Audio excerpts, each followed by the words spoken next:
And I'm just going to start by showing you how easy it is to navigate around the start screen using the mouse. Now this works just as you would expect. I can grab the scroll bar and move it around. I can use the wheel on the mouse to scroll around. I can use page up, page down, any of those things.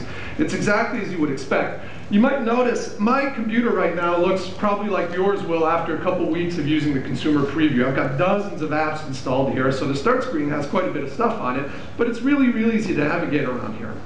Starting an app is exactly what you would expect.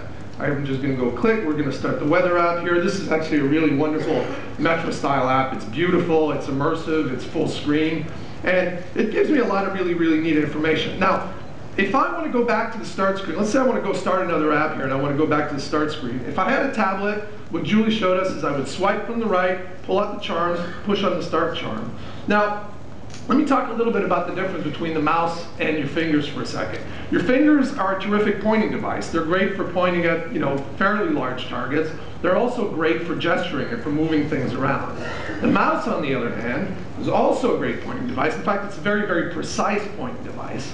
But it's not great for gesturing, right? If we just emulated those gesturing commands with the mouse, it wouldn't be a very usable thing. Now the mouse, one thing we do know about the mouse, however, is that there are 4 spots on the screen that are actually really, really easy to get to with the mouse, and those are the 4 corners.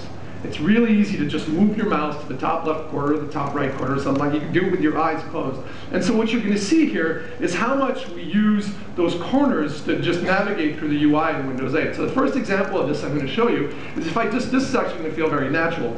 If I just want to go back to the start screen to start an app, I'm just going to move the mouse to the bottom left corner. So this feels natural because this is what you do in Windows today, right? If you want to start an app, you go to the start button, and the start button is just down in the bottom left corner. So I just move down there and I click, and I'm back at the start screen. Here, let's start another app. This is my calendar. Go back down to the left. Same thing. I'll start another one here. See how easy this all is? It's incredibly fast and fluid to just navigate this UI and go back to the start screen this way.